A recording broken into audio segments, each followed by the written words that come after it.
Hello everybody! I'm making another video. Can you believe it? I don't even know where to look because this is a new thing. I'm doing this new show idea, kind of like a talk show-ish type thing. Primarily the idea is just to talk about things that I'm interested in, and I want it to be a ground where I can talk about things and y'all can recommend things that become interesting, and I can delve into more things that interest me, but also that interest you, and it can kind of morph into a way that we can learn about new topics, and also grow in topics that interest us. So this show is mostly going to be about the primary things that I'm interested in, and kind of what I want to be the primary features of the show. Maybe some weeks, or however often I do these, one topic will be more, or it will be the entire show, I don't know.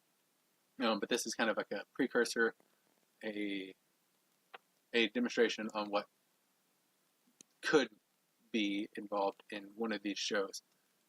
And I basically just want something I want it to be interesting, something that you can just listen to or watch, and maybe you're interested in the topic that I'm talking about, or maybe you just want to you need something to watch, and instead of mindlessly watching YouTube, this is something to watch for X amount of time, however long these things run. But anyways, yeah, I hope this goes well. Sorry about the white box on the screen. When I was setting all this up, doing tests, that wasn't there. And then, of course, as I'm ready to finally roll, it is there. Also, hopefully you don't mind, I actually wrote notes. Any of y'all that have followed me before, I don't normally write notes for shows, for anything. And I actually did it this time. And hopefully I remember most of it. And this actually goes well. But anyways, thanks for tuning in. If you want to bear with me the entire time, great on you. There's going to be a few sections. Hopefully at some point I'll cut them into highlights and you can just watch those if one of those sections interests you on my channel. If not, thanks for at least watching this far, and go out and learn something about what you're interested in and try to learn more about it daily. But anyways, time for the first segment.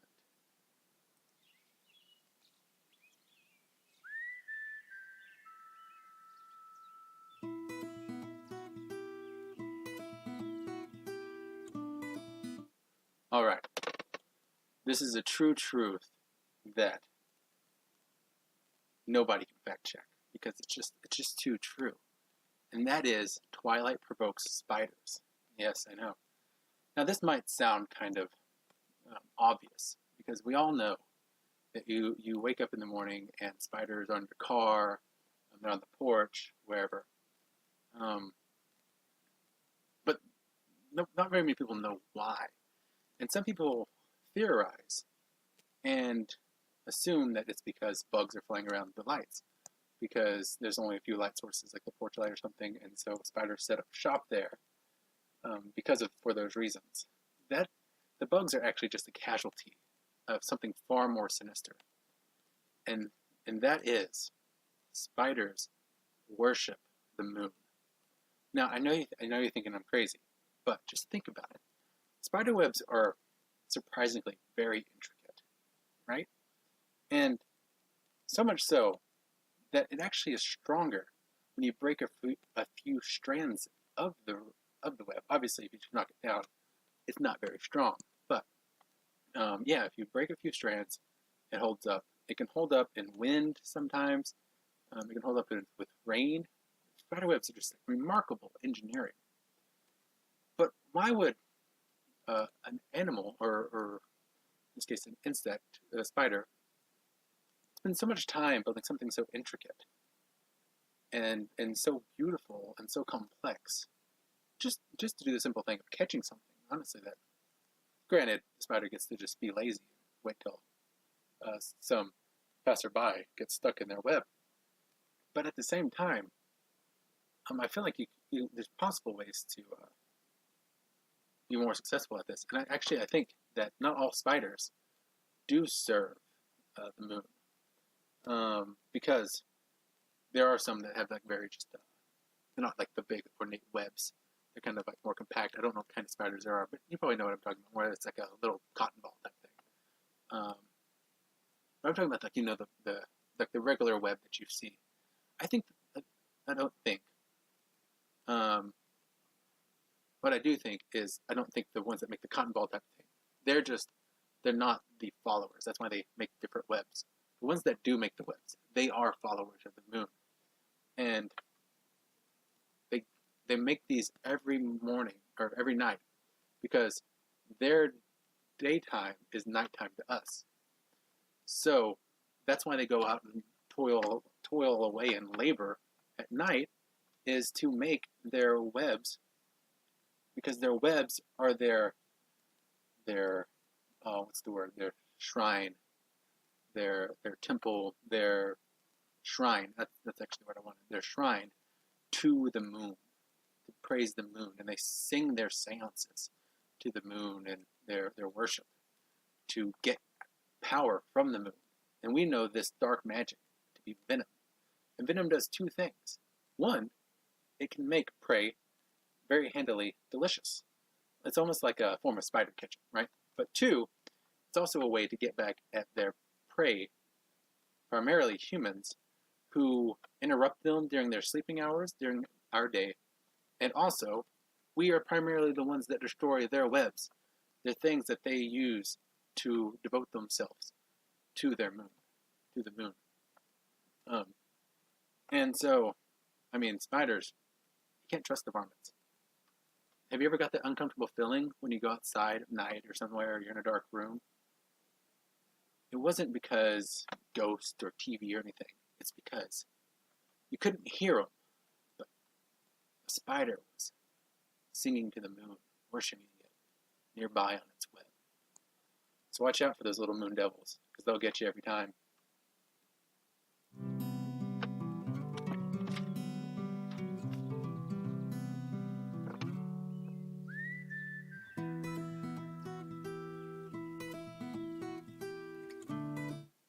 Sorry about that. I didn't mean to click to the next one. But you maybe saw a snapshot of what's to come. I have a problem about ranting about cars. I enjoy cars. I'm one of those people that most cars on the road I can pick out just by seeing them from the distance. And I can, like at night, a lot of brands I can tell by their headlights just what brand it is. I enjoy cars. I'm not a huge car enthusiast. I can't tell you details about horsepower and everything like that. But I enjoyed the fun of driving cars. I actually worked at a rally racing driving school called Rally Ready Driving School in Austin, Texas. Great time. If you ever want to learn it, I recommend them. 10 out of 10. Are there any other place? I haven't been to the other places, but they have a very unique driving experience. I don't know why I'm talking about them. They're great, but they're not paying me. I'm just kidding. It doesn't matter. Great guys. Anyways, on to my rant, and that is with Ford, because one of my favorite cars of all time is the Toyota 4Runner. And I love SUVs. I insisted when I was buying a car that we get an SUV so I could fit my bike in the back of it. And actually, when my parents bought my 2002 Ford Explorer Sport, always got to care about the Sport, not the track, not the truck, the Sport. They were on their way to go get a 4Runner, and they stopped and they saw this Explorer, and I love my Explorer. It's honestly a blessing because there's very few cars, even good cars, that last into the 220,000 miles range, and my car has been kicking, turns over every single time. It's honestly a true blessing. But there's one problem, and that is 4Runners. Japanese, they know how, especially Toyota, Japanese in general, they know how to design cars. Because Mazda's, get into that at a later date. It's beautiful design. But the Toyotas are very practical, and they're very intelligent, they're very smart in implementing smart choices. And one of these, I love it so much, is a back hatch window that goes into the door so that you can drive with it down. So, one, if you roll the windows down, but I love driving with windows down, you can open the back hatch and then all the air flows more easily towards the back. And two, you can run things out the back without having any part of the door open. Like I would probably break off my back window if I opened the back hatch window and ran something out of the back, because I'd have to strap it down. I'm sure you've seen people do it. It's ridiculous. Now you have to do it sometimes. Sometimes your situation, and you don't have a truck. But that's why you need a back window that goes into the door so you can run stuff out of it. I work on movies, and a project I worked on, No Man's Land. The DP, director of photography, Clint Howard, one of my best friends. Hope you're watching. You better be watching. Has a Toyota 4Runner, and we had dolly track, which is about 8 feet long, and we just ran it through the middle of his car. It stuck out like 3 feet out the back, but we just hauled it in there for 3 weeks straight, no problems. And any other, we actually didn't have a vehicle to do that in. We didn't have any access to a truck. We might have had access to one, but it wouldn't have worked very well. And then it would have been primarily out in the elements, when that stuff you have to keep dry. I know it's just a piece of metal, but it can start rusting, and you're renting stuff, that's expensive if it has any damage. So, like, it's very practical. It's a cool design. Practical, cool design, very useful. And I thought forever that, or actually recently, I always wondered why other people didn't do this. And I thought maybe Toyota just has a very clever design patent on it, because design patents are very difficult to take down, because utility patents typically run out. I understand they do run out at 20 years, and then in which case everybody can have access to technology, and hopefully in those 20 years the company that patented it has solidified a foothold so they can survive and be the leader. That's kind of the idea, but everybody still gets the technology. So, but design patents, they're more centered to the company and latched on, so you can, because they're part of the image of the company, you can keep them going for years and years. And I thought, and maybe they do, but maybe Toyota does have a design patent, which would make sense. But what doesn't make any sense is I found out the other day that the Ford Bronco, I think the second or third gen, had a back window that slid into the door. Not only that, it was a tailgate. So you had a tailgate, and then it slid into the back door. Why isn't this a thing? This was like in the 90s on the Ford Bronco of all cars. My Explorer basically replaced that, because it's a sport, so it's a two-door Explorer. Like, it's the continuation, if you want, I'm going to say, of the Bronco's character. It doesn't have the 4x4 and off-roading capabilities the same. It could be, but that's not marketed. Anyways, but it's the two-door SUV of Ford. Like, it makes sense for them to do it. And in '97, when my friend's back glass, the 1997 Toyota 4Runner that my friend has, his back glass slides down into the door. 5 years later, when Ford made my Explorer, they didn't think this was a good idea. I don't know why. And honestly, I pretty much, if anybody from Ford is here, I insist that you design one for my car, just so I can buy it. I will pay a premium if it takes it. I'll pay a premium and install it on the back of my car, because that car is going to be with me for life, and I want it in there because I love that little girl. But I want to be able to haul stuff. I want to haul stuff instead of running a board all the way up to the armrest. But I don't have an armrest, so it is actually a pretty nice, handy bonus with having to run it inside my car. But it's only so big, right? But I think Ford might have been off their rocker this entire time, because recently they did announce that they are axing all of their cars except for the Mustang and a new version of the Focus called the Focus Active. And I can see why, because we're going towards a, sadly, crossover route of buying cars. But I mean, they're selling those cars in North America, or America, USA. Yay! And so they're going to sell some cars in other countries. But as far as America goes, because, to be honest, we love our gas-guzzling vehicles, especially now that they get better gas mileage. But still, this wouldn't be a problem. One, granted, they didn't sell. Performance cars never sell like they should.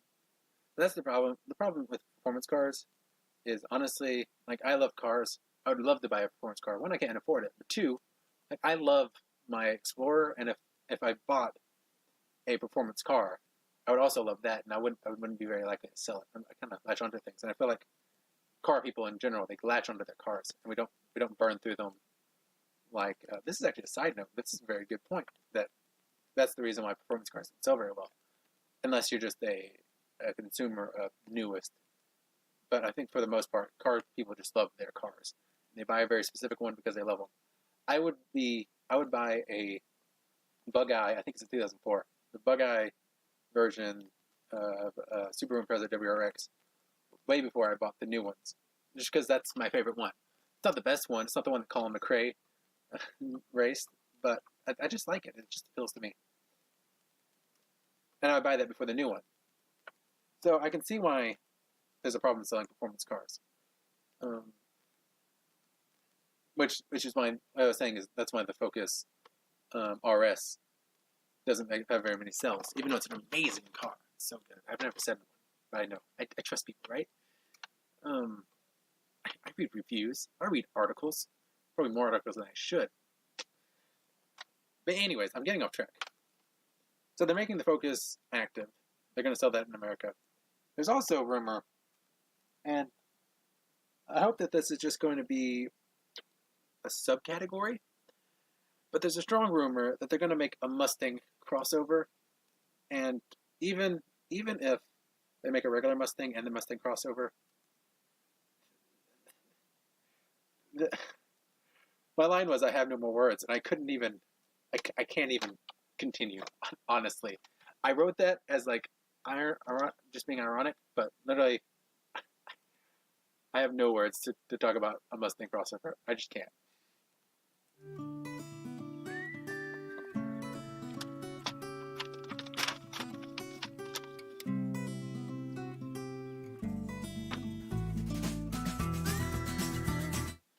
Sidebar. I don't know where I got that from. Parks and Rec. It was Parks and Rec. There you go, Radley. Sidebar. That's where I got Parks and Rec. Instead of side note, sidebar. I brought it into a conversation today, and I said, where did I get that from? Anyway, sidebar. What's playing constantly is Georgia Boys by Adam Young. Absolutely love the song. It's great. I'm going to have one of my buddies, Oblofe. I think he's going to, if I continue this, create some transitions for me. I'm trying to make it more producery. I'm trying to make this look really good. Sorry. What am I doing? I'm not supposed to go off topic until the intro and the outro. Back on topic. What is this one? Oh, it's the deep words. Yes. Oh, what is it? Dots deeper than depth themselves. Sorry, I wrote this like five days ago. Anyways, what I want to talk about today, this is something that's been stuck with me for about a week or so, is Steven Crowder, love or hate the guy, had it's very sound wisdom on one of his videos about being the person to do something. And I think this is just phenomenal advice. Oh, I dropped my mouse. I think this is just phenomenal advice because it's so true. Like, be the person to do something. I want to talk about this more into another area, but this is part of my problem with. This is the reason why I have a political viewing that I do. I don't like the idea of the government stepping in and assisting a lot of people, because I think, and I know that we don't do this because humans are inherently wicked. Like, we're just selfish. It's just true. But I think while the government has to help balance that out, the selfishness of us and helping people, I think that humans should help humans. I don't think that we should rely on the government. I think that we should create organizations, and there are organizations that help others, but I think this should be something that's really pushed, is don't worry about the government helping people. Government can help people how they do, and maybe that can be increased or decreased. I'm not going to talk about that, but I still think, as just a general rule, the first thing we should do is not go and say the government should add these programs and these programs and these programs. We should first say, how can I help somebody? How can I help my neighbor? Because a community can thrive just from the community loving on other people in the community, and those who currently have been blessed with excess can give to those who don't. And if the tables turn, hopefully those people that now have the excess will help those that don't. And it's a back and forth. Phil Robertson actually had an excellent video on this, talking about how he has a neighbor that didn't want to take unemployment or anything, but he needed a job. He had a kid, wife, he had to feed him. So Phil Robertson, given his fortune from the business that he built up, he bought his neighbor a dump truck so that he could haul dirt, and that way he could move dirt and move gravel and everything and help people in that way. And the guy's built a small little business doing so. And in the video, I'll link this in the description, also Crowder's video. I want to get back to that a little bit. But this was a tangent, but I think it's really good. Before Robertson talked about, on the video, his neighbor was actively building him a road. He said, I bought him this truck. He owns it. I bought it, but he owns it. He uses it for his purposes, so that he can provide for his family through the means that he chooses to use it. And then Phil Robertson needed a road, so he hired his neighbor to come say, here, don't do it for free. I'm paying you with the truck that you own. I might have bought it, but you own it, and I'm going to pay you for your services to build me a road because I need one. And I think that's just a great example that no, not all of us, very few of us can buy vehicles and give them to other people. But there's little things that you can do to help people. Like, say you have an extra, maybe you got a raise, or maybe for Christmas you got a $1,000 bonus. Maybe you want some flowers or your yard mowed, and you just can't get around to it. Instead of waiting a week and a half, maybe you walk down the street and ask the teenager or your neighbor or somebody and say, hey, why don't you mow it for $50 this week? I can't get to it. And that's not going to be a huge deal. But at the same time, you provided them $50 or whatever the situation might be of money that they didn't have to go to the government to receive that money.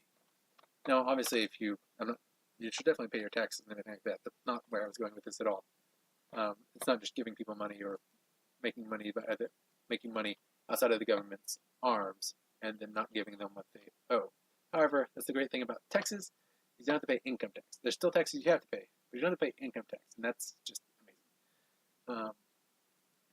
But, like, it's $50 that somebody got from their neighbor for work they did, not just was given to them, but from work they did that they didn't just receive freely for doing nothing because they wrote and filled out a paper to the government.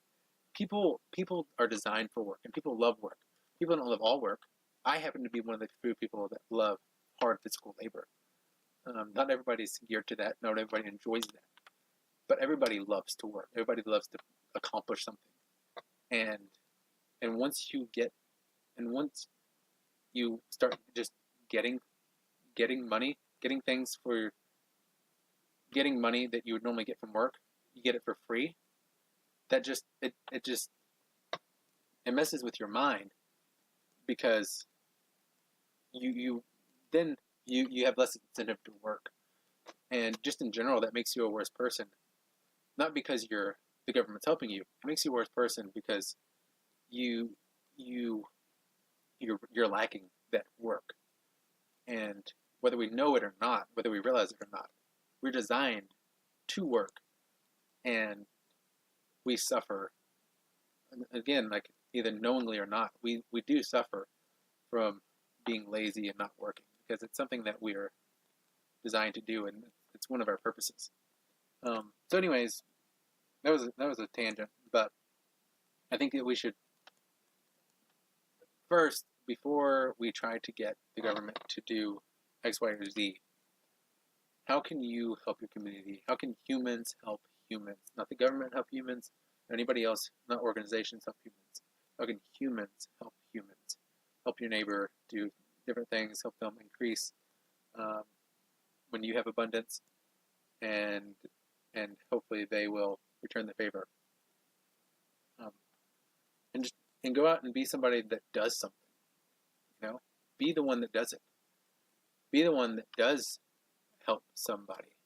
Don't say, again, humans helping humans. Don't say the government will do it. Don't say an organization will do it. Don't say the church will do it. Don't say your neighbor will do it. They all should, but they all should do it because they are humans helping humans. They're not intername here helping humans. And I think it's a very important. Steven Crowder, again, he has an amazing video on this topic, and Phil Robertson's video on helping your neighbor. Both really good. I'll leave those in the description. But anyways, go out on this week and just try to do one thing helpful. The other day, the sprinkler was leaking at my campus for 3 days, and by the third day, I was like, maintenance definitely does not know about this problem. Which, I mean, it had been raining, so anybody that walked by might have just thought it was from the rain. But when I had gone through, it was drier everywhere else, and I had noticed it. But on the third day, I said, they're not going to fix it. So I went and found the administration office, talked to somebody, and it's now fixed. Is it a big problem? No. Did it pertain to me? No. But it's a problem that was fixed because I was willing to be the person to actually go do something.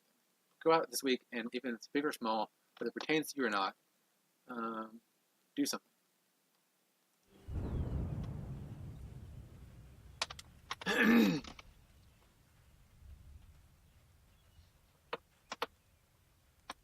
Okay, I know you are all just screaming from the rafters that this is the next category, but this is something. This is one of my favorite topics. I've become obsessed with it over the last 2 years, 2.5 years. I don't know, can't remember. But horse racing has it's become my thing. Secretariat here. This is my Christmas present from my parents. It's amazing. Down here, you can't see it. Oh, you can see it. This is. I love it. I love it so much. This is a bet that me and my brother Zach bet on Justify, the 13th ever. I can't. The 13th ever Triple Crown winner of all time, of history. What, I think 140, around the 145th running of the Kentucky Derby. The other two stakes came a little bit later, or no, I have that backwards. I think it's Belmont, Preakness, Kentucky Derby. Anyways, the first ever Triple Crown. The first time any horse won all three of those races was in the 20s or 30s. Sir Barton.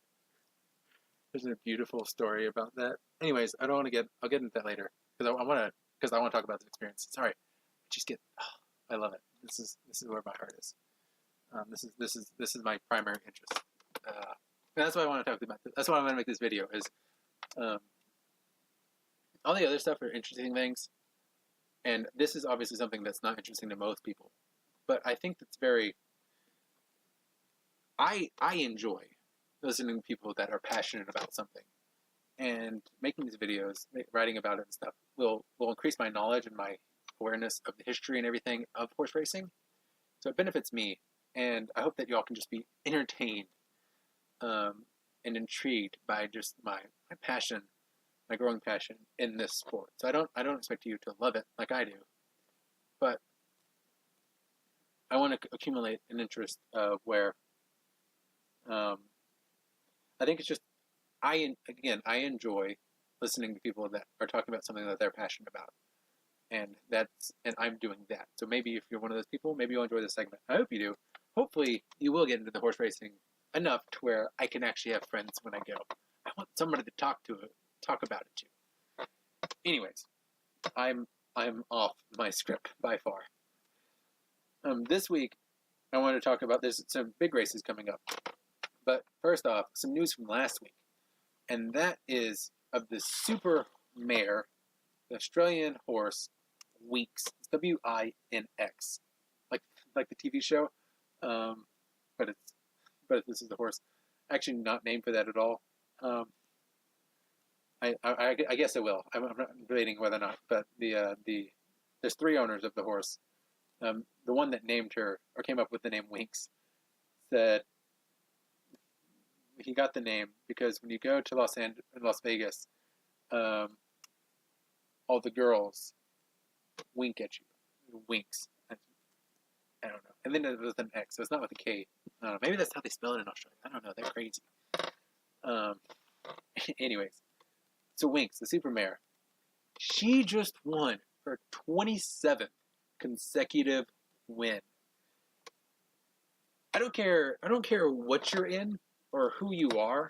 That is impressive. If any sports team, if anybody wins 27 times in a row, it's absurd, and it's just amazing. Not furthermore, this wasn't in this year. Typically, horse races, especially modern day horse racing, they have at least a month between every single race, 3 weeks to 4 weeks, give or take. Depends on what they're shooting for and how they're planning on causing the horse's athleticism to peak or to be at the top of their game for another race. So sometimes they'll race in 2 weeks, but the point is for the race 2 weeks before the big race, that is a stepping stone for the horse to peak for the big race. So, but primarily 3 to 4 weeks. So it takes a while to rack up 27 wins. In fact, Winx started her winning streak on April 11th, 2015. She's been going for a long time. She's 7 years old, which unfortunately means that her racing career is soon to be over, but hopefully she can hit 30 before that. Just to further emphasize, she has won 20 of her 27 wins have been, or maybe not of the 27, but 20 of her wins in general have been Grade 1 stakes wins. Grade 1 is like the NFL of horse racing, or the MLB of horse racing, and then like Grade 2 would be the AAA or the AA. Can't remember which one comes next. But anyways, you get the point. Grade 1 is the top, the premier. She has won 20 of those. She is now the first ever horse and the only horse to have won that many Grade 1 stakes wins. And she also, just so you know, if you're curious, having 27 consecutive wins puts her at number 5 of all time of most consecutive wins by a horse.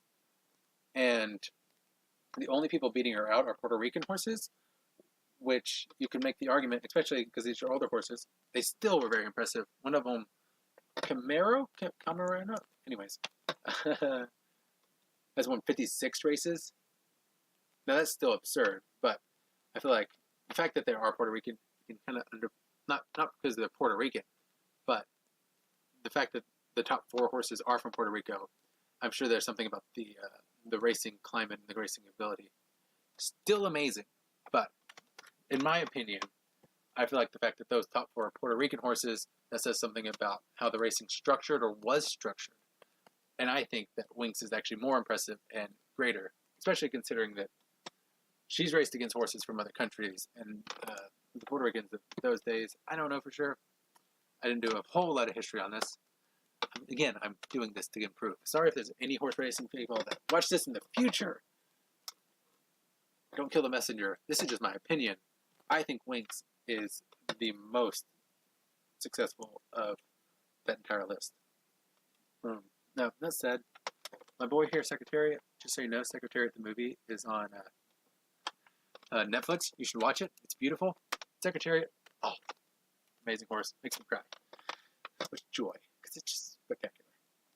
Anyways, I'm gonna get on to the races this week. I've been talking for a while. I don't even know how long. For a while. But I'm almost done, guys. Okay.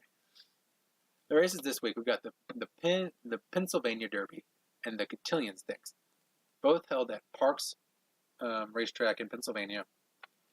And the Cotillion is the race for the 3-year-old fillies or females, and the Pennsylvania Derby is the race for not just the males, but the males are primarily the top contenders.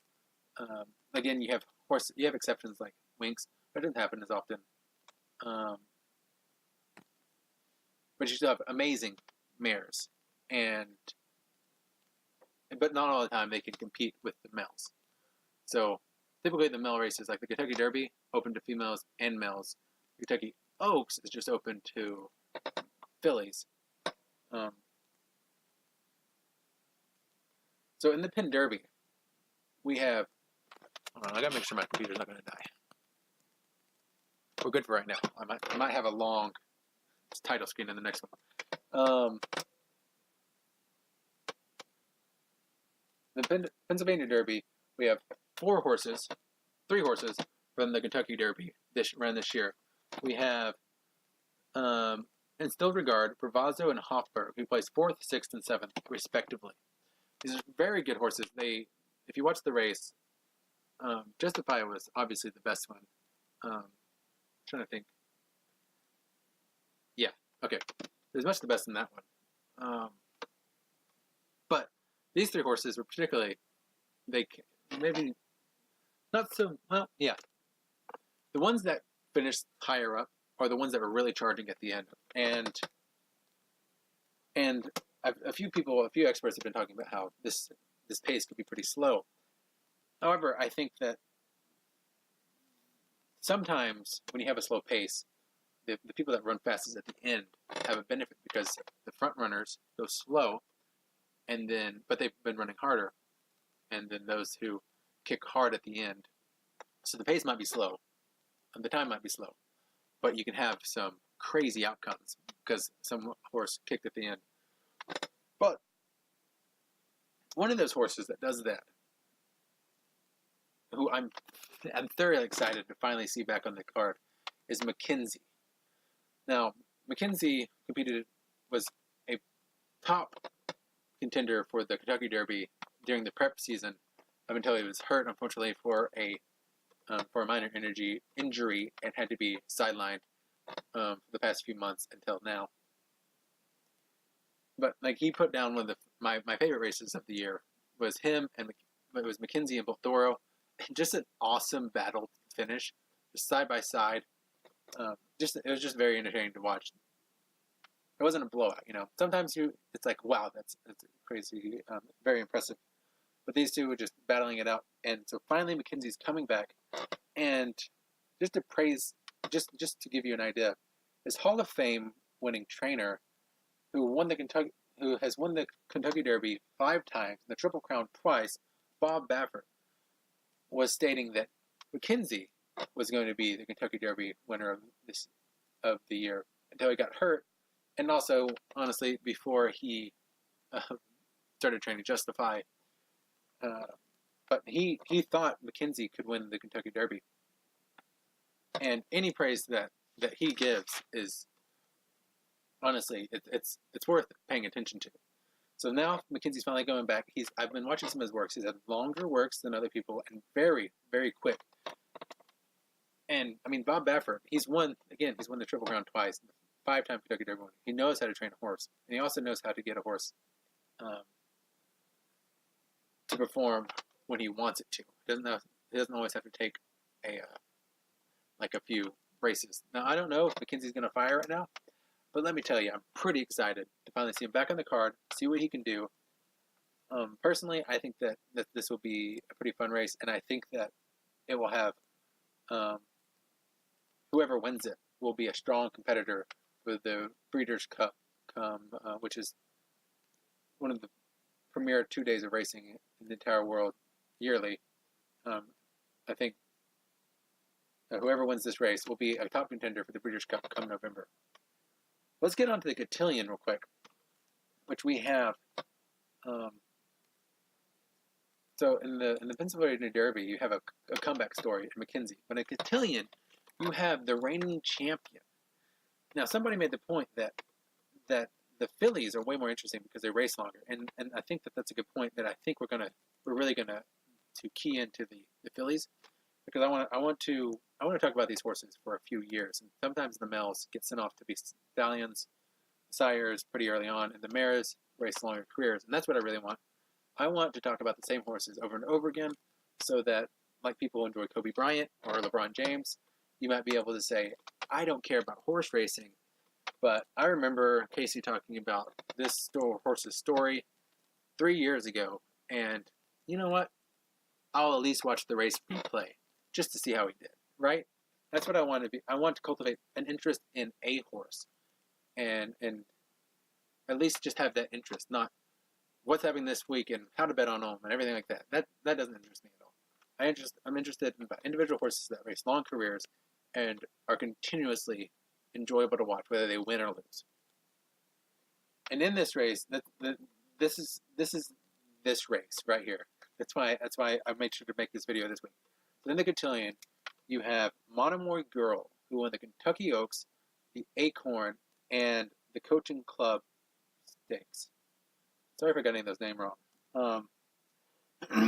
And in the Kentucky Oaks, she beat Wonder Godot, Midnight Bisou. Wonder Godot.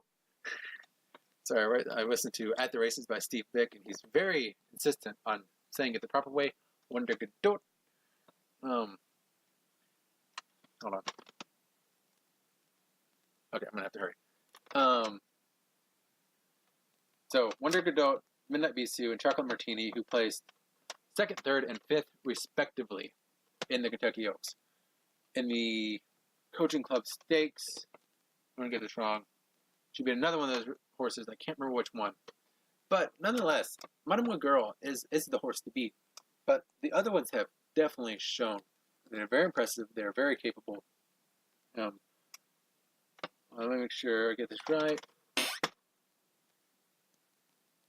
Yeah, Wonder Godot barely only lost the Oaks by half a length, and was fighting hard for it, and has gone on to place very well in other races, winning them, and just honestly just doing a very great job.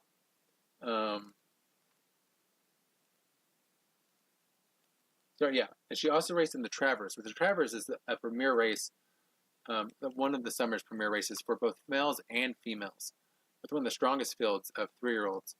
And Wonder Godot placed 10th. I'm not going to say that's good, but honestly, like I've trained with I ran across country, and I've trained with the guys and the girls trained together. And honestly, any girls that push themselves to train with the guys are improved exponentially. And I don't know. I've never seen this. I don't know if this applies to horse racing at all. But hopefully, Wonder Godot, she improves in ability because of her experience racing with the boys. And honestly, she might be able to knock down Monomoy Girl finally. But Midnight Bisou also has been just strong, consistent, and determined as well. Well, I mean, she's been training very well, everything. Her trainer, Steve Asmussen, I'm going to get this wrong. I know it until now. Her trainer, Steve Asmussen, there we go, has won this race on several occasions, as I'm sure that the other trainers have too. Bob Baffert and a few other trainers. They won it before, but it always helps. And Wonder Godot, or Midnight Bisou's trainer, Steve Asmussen, has won the cotillion on several occasions. And so he knows how to send her off well. A few experts were talking about how Parks plays differently. It's not like a normal. It's one of the awkward tracks that some exceptions can sometimes occur, and it could cause something unexpected to happen. And Monomoy Girl finally could be knocked down. And if you don't care about any of that, my fellow Texans will be happy to know that Steve Asmussen hails from Texas, all the way down by the border, I think in Laredo. He constantly runs in Lone Star Park in Dallas, Arlington, and Grapevine, DFW. Constantly runs horses there. I love it. I'm very proud that he does that. Because, I mean, he's a top trainer. He had the horse of the year last year in Gunrunner. And he constantly races his some smaller horses and some great horses, if the stakes are big enough, at Lone Star Park in Dallas. And if there's no other reason, if you don't have any reason to go for any of these horses or care about them, there you go. You've got a Texan in the trainer for Midnight Bisou. Well, that's all I've got for the horse racing. There's one more segment after this. This is going to be a long title card because I'm going to plug the charger in because I've been talking for a minute. Sorry, I wasn't prepared. Hold on. And title card.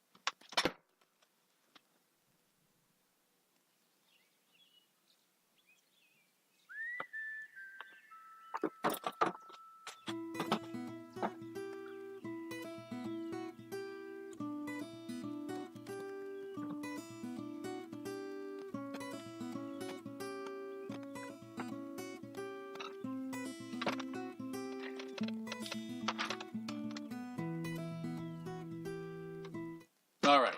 Okay, that's the final segment. But this is a very important segment. I want to include this as often as I can. Did the light change? Anything? Something's darker. Hold on. Maybe it's the same. I think my eyes adjusted. But this is last week. I've been watching sermons from the Village Church by Matt Chandler for a while. And when I get the chance, when I'm in Dallas on Sundays and I'm free, I try to go to the actual church. Just to be, it's always great to be in church for the church, the body, and I don't get to be plugged in because I'm not there all the time, but I still like to go to. I'm going to watch the sermon anyways, so if I get to go there in person, it's a little bit better. You get the full worship service and everything, which is very valuable and shouldn't be understated. The entire service is a worship sermon and the music. They all should be cohesively put together. That was a side note, a sidebar. But anyways, last week it was a sermon called "Behold the Lamb," which you can watch on YouTube. They have the Village Church channel. They also have the Village Church app where you can download it and listen to it if you're on the road or something like that. I just highly recommend. It's at least something good for you to listen to if you have a long drive. But he talked about sinful actions versus just inherently sinning. And this is something that it was through his sermon, it just finally clicked. It was something I had heard a million times, that it's our flesh that sins, that it's not, like we can't do anything. We can't solve it. Only Christ can, right? I'm sure you've probably heard this before. But it just finally clicked for me that I can't do anything to solve my sin. Only Christ can. And Christ died to free me from my sin. And I do nothing because that's the best thing I can do, is nothing. That's the only... Any way I try to solve my sins, I will fail because I'm no match. Christ inside of me is a match. But I'm not. It's Him working through me. And that's the only way that I can overcome my sins. Because my sin is in me. We were born wicked, and we can only become righteous through Christ. We were born being selfish, being angry, unrationally, and evil and wicked. And you see this in children. It's true. Matt Chandler talks about this all the time. Is that children are selfish. They act out irrationally and violently sometimes. And it's only through Christ that we really start stepping away from that, because He draws Himself out of us when we allow Him. And this was just, it was just so freeing to just really, for it to really click and be like, yes, I can do nothing, but Christ can do everything and can save me from myself and from my temptations. He can win those battles through me, by me just surrendering to Him. And this really hit because at the Village they take communion every single Sunday, and for the first time I did communion, and it really just resonated that. At first, let me read the statement on communion. Matthew 26 through 28 says, while they were eating, Jesus, again, this is at the Last Supper. While they were eating, Jesus took bread, and when he had given thanks, he broke it and gave it to his disciples, saying, take and eat, this is my body.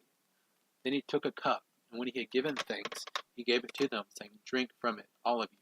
This is my blood of the covenant, which is poured out for many for the forgiveness of sins. And that's what communion is. If you don't know, communion, you drink wine or grape juice, depending on the church or the denomination. But it doesn't matter. It's the same thing, or it's the same symbolic of the same thing. You drink for Christ's blood, and you eat bread to eat Christ's flesh. And I always knew what it stood for, but for the first time, it really, like, again, it just clicked that I drank Christ's blood because he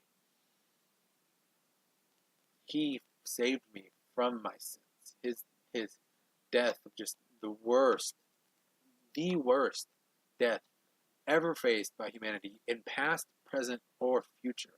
Nobody will suffer like Christ did. The humility, the just brutal amounts of beating to the point where he was an unrecognizable just form of a man walking through the streets. He was spit on and hung or put on the cross. One of the worst deaths. My friend, actually, Radley, said that, pointed out that it's one of the few ways that somebody kills you, that you can't kill yourself that way. Somebody has to put you on the cross. Guns, hanging, anything else, really, you can cause yourself. You can't put yourself on a cross. So Christ, God, came down as man and let man put him on the cross and let man kill him for our sins, which is just absurd, but so great. And so you drink the blood to remember Christ's blood, or you drink to remember Christ's blood, and what it means in the sacrifice that he poured out for many, for the forgiveness of our sins. But then you also eat the bread. You eat Christ's flesh, and Christ's flesh. We eat of his flesh.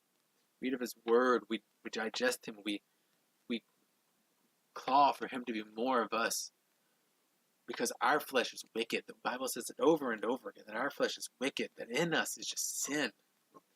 And Christ has made us righteous, but we still have to break away from our sin. The process of being Christian is not one and done, or one day and done. It's a lifetime just struggling, and just growing more to Christ. And it came full circle to just say, I can do nothing because my flesh is wicked. I'm not just committing sinful actions. I'm sinful. But Christ has redeemed me, and I will kill my flesh because it is wicked, and I will eat Christ's flesh because it is good, and it is pure, and it is perfect, and it is righteous. And only by having him more in me can I ever become more righteous, and can I ever become properly more joyful, far beyond the world can ever provide. And one of the ways Pastor Matt talked about how a good practice to just be in the Word, or just to be, I'll just say how he says it. He said, position yourself under the waterfall of God's grace. And one way he said about going about this is just asking yourself the question, I don't want to get it wrong. What stirs up your affections for Jesus, and what robs you of those affections? And this could be anything. it could be waking up in the morning. It's what Pastor Matt said. It's waking up in the morning, with a cup of coffee, reading the Word. Um, that moment stirs up his affections for Jesus. And it could be a similar situation for you. It could be at night. It could be just going out in nature. It could be driving. Just in some way, there's points where Christ, your affections for Christ is just really stirred up. And hone in on those. Figure out what it is, and try to develop those into your life as much as possible. And that which robs you from Christ's affection, or having affection for Christ, try to avoid those at all costs, because it's just when you daily just enjoy Christ, your happiness just goes, your joy, you become so much more joyful because Christ is living through you, and people will notice it. People will, and you shouldn't do it for other people. And if you are, then you should question your. You should go back to God and just really surrender. But I mean, it is a side effect. Is that you have a different spark about you, and it's just God. It's God working in you. It's unexplainable, and it's just different, and I love it. And because for me, in worship music, specifically, very just honest worship music, I've primarily been listening to a playlist, praise God, for the last few months, consisting of a few bands. I've got bands that are good, that I don't think evil thoughts from, like Judah and the Lion, 21 Pilots, somebody else on there. They're just, to me, they're good, clean bands that I can make Christian connections for, but also they're not drawing me to the world. And then placed in between that, and primarily, is John Mark McMillan. I highly recommend them. King's Kaleidoscope. I highly recommend them. King's Kaleidoscope has some very honest, just songs of just praise and breaking down. So does John McMillan has one of my favorite songs of all time, of how he loves. He has the original version. It's done. God has worked in amazing ways in my life through that song. He's just brought me back to Him so many times through that song, and I love it. But for me, that's how God speaks to me, and I try to listen to it. And at first, I kind of had to force myself, but now I've learned the words, and I have to listen to them daily, because they've just been a source for me, and that's what stirs up my affection for Jesus. I think more on Him, and I think this probably applies to most people. Is the songs that I listen to before I go to sleep. Typically when I wake up, those are the songs I'm thinking about. And so even if, I would honestly just recommend, even if, figure out what stirs up your affection for Jesus, but when you start to end your day, listen to a few songs that you enjoy, that's more Christian, that talks about God, because when you wake up, those are more likely to be in your head, and instead of thinking some secular song or something wicked, and that will likely make you think of something more wicked. Listening to Christian songs much more likely, and I think a good, honest Christian song. I don't listen to, well, I'm not going to go there. But I think it's much better. I personally enjoy waking up in the morning, and that's what's in my head is praising Christ, because it gets my mind that yes, this is something I should be doing. So anyways, that's all I got, is just how good it is to be free from thinking that my sins are sinful actions, that sin is in me, but Christ has set me free from those, and I will abide in Him, and I will eat of His flesh, and drink His blood, to free myself from my sin, and He can be greater in me. I can think of Him more.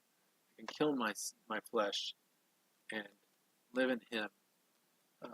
For that's the only true way to live. Personally, it's more comforting and more joyful than anything else I've experienced. And for that reason, I've longed to press on more to Christ, and I hope that you do too. Anyways, on to the outro. Okay, I'm going to make this quick because I have rambled forever. In short, thanks for watching. If you actually made it this long, kudos to you. You deserve a medal. There are no medals, but you deserve one nonetheless. Again, this is what I kind of think that I don't think every week will be like this per se, but there's some things that I want to keep constant because again, like horse racing, and again, like the Bible thing, I think those are very two. Horse racing is important to me, and I want to increase my knowledge of it, so I want to keep that common. In the Bible, I think it challenges me to be very. It makes me examine myself and the Word and get further into studying it. They say that the teacher learns more than the student, and that's why I want to do some of these videos, is so that I can learn more, and hopefully through it you learn something and you at least are entertained. But anyways, that's all I got.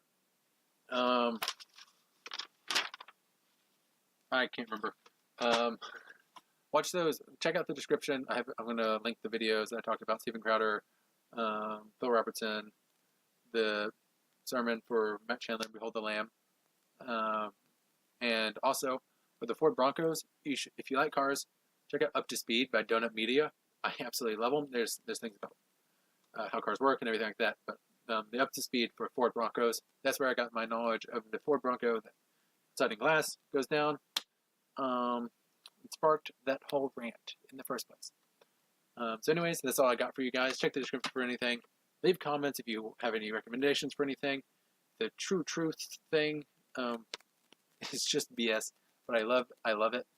I love just freeballing and just kind of coming up with things. So if you have any ideas, if you want to know about a person, place, thing, historical event, I will tell you some unbelievable truths that just are so true that nobody can fact check it. But anyways, that's my show, and thanks for watching, guys. Wait, I wasn't ready.